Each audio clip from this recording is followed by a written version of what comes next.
Now, I wanted to come on here and respond to somebody who had commented on one of my previous videos, the one actually about the Supreme Court situation, but saying that Trump hasn't done a thing wrong and hasn't done anything with Russia, and that had he done anything with the Soviet Union or Russia, he would have been under the jail. Now, one of the arguments they make is that we all say that Trump is so stupid and everything. How could he be this big super spy? Look, nobody ever said that he was this cloak and dagger behind the scenes spy that was selling information to the Soviets or the Russians.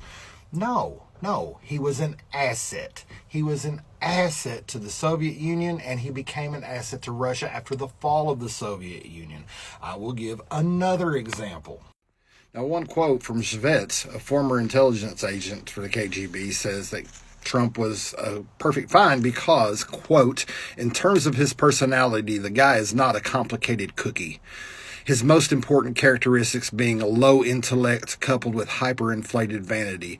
This combination made him a dream for an experienced recruiter. Which is why in 1987, at a party for Leonard Lauder, chairman emeritus for Estee Lauder, Trump was seated next to 3 KGB agents, including Natalia from the last video.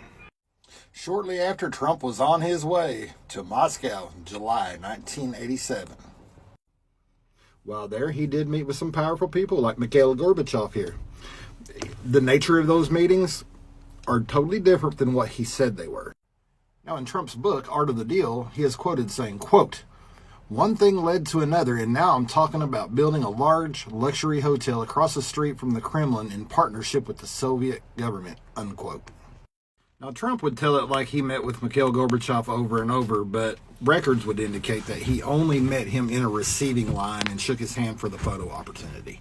Now, he would also like you to believe that this is what he was working on the whole time, was he was going to build Trump Tower Moscow, a monument to the excess of the West, something that the Russians have absolutely been against from day one.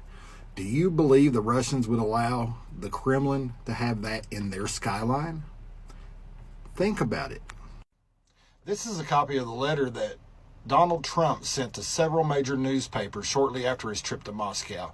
I'll make it to where you can read it, but basically it was doing everything foreign policy-wise that the Soviet Union was focused on at the time. That's what Trump was saying.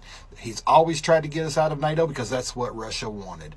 I'll keep posting the proof. Keep watching. Pause to read. From day one, Trump's been out for nobody but Trump. If it meant taking a shit on the world to enhance his bank account, he'd do it in a heartbeat. Like and follow.